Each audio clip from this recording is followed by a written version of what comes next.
Hello viewers, আসসালামু আলাইকুম। সবাই কেমন আছেন? আলহামদুলিল্লাহ, আমি আপনাদের দোয়াতে আলহামদুলিল্লাহ ভালো আছি। আপনারা কেমন আছেন অবশ্যই কমেন্টে জানাবেন। দোয়া করি সবাই সবসময় ভালো থাক, আল্লাহ পাক সবাইকে ভালো রাখুক এবং ভালো থাকুক, সবার জন্য দোয়া রইল। আমি চুলা বসিয়ে দিলাম পেনের ভিতরে দিয়ে দিলাম তেজপাতা, দারচিনি, এলাচ এবং দিয়ে দিলাম পরিমাণ মতো পেঁয়াজ কুচি এবং দিয়ে দিলাম হলুদ পরিমাণ মতো। এখন দিয়ে দিলাম মরিচের গুঁড়ো এবং দিয়ে দিলাম ধনিয়ার গুঁড়ো, দেখুন, এবং সাথে অ্যাড করে দিচ্ছি 12 পদের মশলার গুঁড়ো আর কি, এবং দিয়ে দিলাম পরিমাণ মতো লবণ দিয়ে এখন আমি ভালোভাবে কষানোর জন্য অল্প পরিমাণ পানি দিয়ে দিলাম। জাস্ট এই পানিতে এটা আমি কষাবো। আমার ভিডিওটা যদি আপনাদের কাছে ভালো লাগে অবশ্যই সবাই একটু ভালোবেসে বোনের পাশে থাকবেন ইনশাল্লাহ। বোনের চেষ্টা করব আমার 100% দিয়ে আপনাদের পাশে থাকার জন্য, কারণ আপনাদের ছাড়া দেখুন আমি কিছুই না, একটা পেজ আগানোর পেছনে সব কিছুই কিন্তু আপনাদের ভিউয়ার্স। তো বোনকে ভালোবেসে বোনকে আপনাদের সাথে রাখার চেষ্টা করবেন, অ্যান্ড ইনশাল্লাহ আমি আপনাদের সাপোর্ট করবো সবসময়। দেখুন আমার কিন্তু মশলাটা কষে আসছে। অ্যান্ড ভিউয়ার্স, ধৈর্য হচ্ছে সফলতার চাবিকাঠি। আপনার প্রতিটি জিনিসের জন্যই কিন্তু ধৈর্যের প্রয়োজন। আপনি বড় কিছু করতে গেলে সেখানেও কিন্তু আপনার ধৈর্যের প্রয়োজন। ধৈর্যটুকু অ্যান্ড আল্লাহ পাকের প্রতি বিশ্বাসটুকু সবসময় রাখবেন, তবে ইনশাল্লাহ একদিন না একদিন সাকসেসফুল হবেনই বা আসবেই। আমরা অল্পতেই আমাদের ধৈর্য হারাবো না। এবং দেখুন, সফলতা হওয়ার জন্য এটার গোপন কিন্তু কোনো রহস্য নেই। অলরেডি আমার মশলাটা কিন্তু কষে আসছে। সফলতা হতে হলে এখানে আপনার কঠোর পরিশ্রম দরকার হবে এবং পূর্ব প্রস্তুতি যেটা, এগুলো আপনাকে ঠিকঠাক রাখতে হবে এবং কঠোর পরিশ্রম করতে হবে, লেগে থাকতে হবে, ধৈর্য হারাইলে হবে না।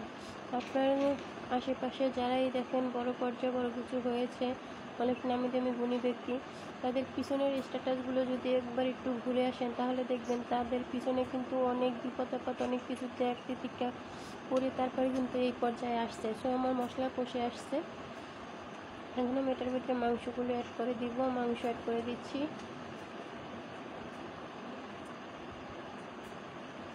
এবং খুব ভালোভাবে মিক্স করে নিতে হবে, নেড়ে চেড়ে দিতে হবে।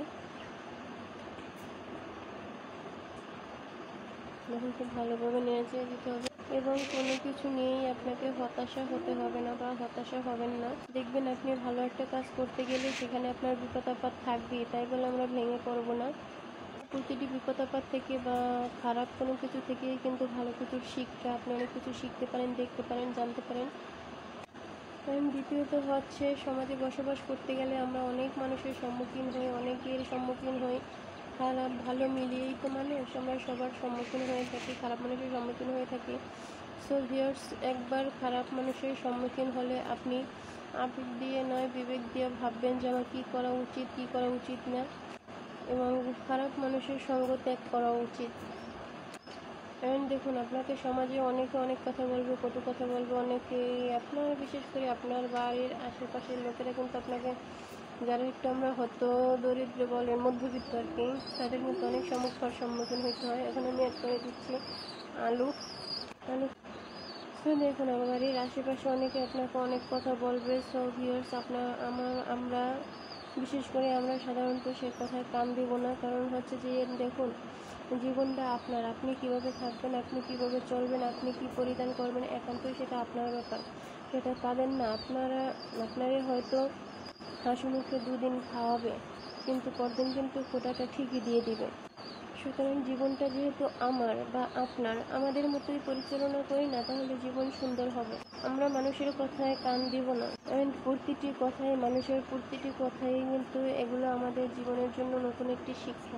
এখন আমি ভালোভাবে অ্যাড করে দিয়ে দিলাম, হালকা একটু 2-3 মিনিট আর কি ঢেকে দিব।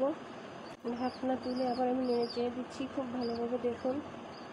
অ্যান্ড এটা কিন্তু আমি কাঁচামরিচ অ্যাড করে দিচ্ছি ভিউয়ার্স। অ্যান্ড আপনাকে মনে রাখতে হবে যে আমরা যে প্রতিটি হোঁচট খাই, আমাদের প্রতিটি হোঁচট থেকেই কিন্তু আমরা নতুন কিছু শিখতে পারি। আপনি যত হোঁচট খাবেন তত আপনার এক্সপিরিয়েন্স, নতুন শিক্ষা, এগুলো আপনি পাবেন আর কি। সো ভিউয়ার্স, কষানোর জন্য আর হালকা করে অল্প একটু পানি অ্যাড করে দিচ্ছি আমি। আর পানিটা আমি আগ থেকে গরম করে নিচ্ছি আর কি, যেহেতু আমাদের এখানে গ্যাসের সমস্যা। এখানে আমি পানি দিয়ে দিচ্ছি, পরিমাণ মতো পানি দিয়ে দিচ্ছি। এই পানিটাই হবো আর কি। আমাদের এখানে প্রচণ্ড গ্যাসের সমস্যা ভিউয়ার্স, আপনাদের ওখানে গ্যাসের কী অবস্থা অবশ্যই জানাবেন। আমার ভিডিও যদি ভালো লাগে ভালোবেসে পাশে থাকবেন, ইনশাআল্লাহ আমিও সবার পাশে থাকবো। সেই পর্যন্ত বোনের জন্য সবাই দোয়া করবেন, একটু আমার জন্য, আমার পরিবারের জন্য সবাই দোয়া করবেন যেন আমাদেরকে আল্লাহ পাক ভালো রাখে। আপনাদেরকেও সবাইকে ভালো রাখে দোয়া করি। এবং সেই পর্যন্ত সবাই ভালো থাকবেন। টাটা, বাই বাই, আল্লাহ হাফেজ। আমার সর্বশেষ